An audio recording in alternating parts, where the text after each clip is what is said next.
Do you feel like you're failing because your kid's character or math skills or writing aren't where they should be? Did you plan to read more books, finish more lessons, and make more healthy meals than you did? Or do you feel like you're failing personally in your faith, organization, or health? If so, know that I can relate. I am Dr. Melanie Wilson, and this is the Homeschool Sanity Show, where I will share 3 reasons you think you're failing and how you can just stop that already. Seriously, I want you to feel better after listening to this episode. So grab a cup of coffee, some laundry to fold, or some sneakers, and let's get over this failure fixation, shall we? The first reason you may feel like you're failing is because you're focused on your weaknesses. I have always thought I homeschooled 6 kids in spite of my weaknesses in organization, patience, and focus. Then I watched a video clip of Pastor Emmanuel Iron discussing Jonah's impact on Nineveh, and my whole perspective changed. I will put a link to the video in the show notes. I was likewise focused on Jonah's weaknesses. He was bitter and disobedient, but he was the perfect prophet to accomplish God's purposes. Before Jonah arrived, the people of Nineveh believed in a God that was a man who emerged from a fish. You're going to catch on to this quickly, so I'll just say it. God chose Jonah because he knew he would run to the boat to avoid preaching to the Ninevites. He didn't choose Jonah in spite of this weakness. Jonah did have a very good prophet characteristic, however. He told the truth. The men said, "What's up?" And he told them he was running from God. The men apparently thought this God was just an average God that was no concern to them until the storm threatened them. They cast lots to see who was responsible, and who made the lot fall on Jonah? God did.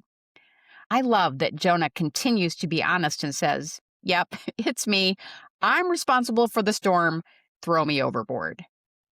That was no kind of honesty that these men were used to, and they were scared. They threw out everything else but Jonah to survive the storm. But as you know, it didn't work. They threw Jonah out and prayed to the one true God for mercy. A big fish swallows Jonah and delivers him to the shores of Nineveh, where the people can see him being spit out. Can you imagine it? They're rubbing their eyes in disbelief. Jonah is in a much more obedient state of mind after his time out in a fish. He tells the people of Nineveh to repent, and they are willing to listen to anything this man from God has to say. Now, what does this have to do with why you feel like you're failing? If you are focused on your weaknesses as a source of failure, you've missed the boat. God may very well have chosen you to homeschool your children at this time because of your weaknesses. God knew I was disorganized. He knew that I was drowning in a mess until a fly fisherwoman called Fly Lady pulled me in and taught me about routines. She set me free so I could homeschool and handle having more kids. Like Jonah, I was ready to preach. I shared my story with other homeschool moms in the organized homeschool life. God used a disobedient prophet to save a ship full of sailors and an entire city. So God can surely use your weaknesses to teach your children. I ask you now to consider how God has used your weaknesses for good and throw the idea of weaknesses meaning failure overboard. The second reason you might be thinking that you're failing is because you're comparing. You know it's wrong, but you keep sneaking peeks at what your homeschool neighbor is doing. I did that at my son's homeschool kindergarten graduation. I agreed to participate before I knew any better. I thought it was a photo op with cake. But no, apparently it was an exhibition for homeschool talent scouts. I was shocked that several kindergartners provided the music for the graduation. I didn't even have my son in lessons yet. Clearly, I was already years behind. While a couple of these youngsters spoke for the ceremony, my son wasn't even paying attention. There was more of this to come. I put him in soccer in second grade. He would look everywhere but the field during games and slowly jogged behind the players moving the ball. His coach left him on the bench most of the time, and even my husband concluded he wasn't athletic.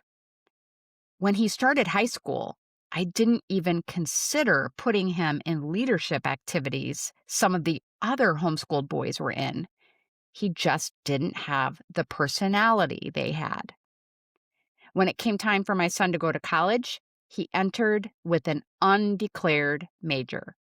His best friend knew exactly what he wanted to do. Comparing had me thinking I had failed him. But here's the end of the story. This son of mine learned to play multiple instruments, mostly on his own. He asked to be part of our church's worship team. In college, he started playing handball and excelled at it. He also started playing in pickleball tournaments and winning. He convinced his younger siblings to join the handball team and started a book club with friends and siblings as a working adult. He decided to become a physician's assistant while in college. He arranged to get the patient hours he needed, was accepted to PA school, graduated, and got a job he loves. Now, I am not responsible for this son's success, but neither did I fail him. Instead of comparing yourself to other moms or your kids to theirs, compare where you and your child are now to where you started. No doubt you have made progress. The third reason you might think you're failing is because you're depending on your own strength. I recently began working on being able to do a pull-up. To build my strength, I was going to do negative pull-ups. You jump up to a bar and slowly lower yourself.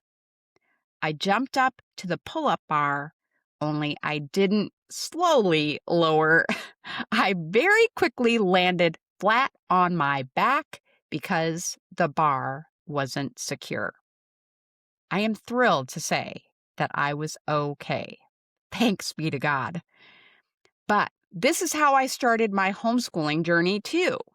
I thought I was strong enough and disciplined enough to do it, and pride goeth before a fall. My pull-up training was a fail, but that was my first effort. After throwing the pull-up bar I had installed in the trash, I went to the gym and used a pull-up machine. I stood on a step that provided the support I needed when my strength wasn't up to the job. Since then, I have been doing negative pull-ups at home. At first, I asked my husband to spot me. In the same way, God is our strength and support for everything we do in this homeschooling life. He bears the burdens. He makes things work even when we mess up. All we have to do is ask Him. If we could do it in our own strength, we would be filled with pride. We wouldn't depend on Him. God also provides support through a spouse, family, and friends. I could not have finished the job of homeschooling without their help and encouragement. Ask yourself if you've been trying to do homeschooling with no support. If so, ask for help. One thing I have learned about other homeschoolers in particular is they love to help. If you felt like you were failing when you started this podcast because you were focused on your weaknesses, comparisons, or doing it all yourself, I hope you're beginning to see the shore come into focus. You will land on your feet when you see that everything is working out exactly as God planned. And one more thing. Although Jonah's failure is in print for thousands of years, your children are unlikely to remember your shortcomings. What will be a lasting memory is your faith in God and your love for them. To find the links for this episode, visit the show notes page at homeschoolsanity.com/failure. Be sure to subscribe for more encouragement. Have a happy homeschool week. This has been a production of the Ultimate Homeschool Radio Network.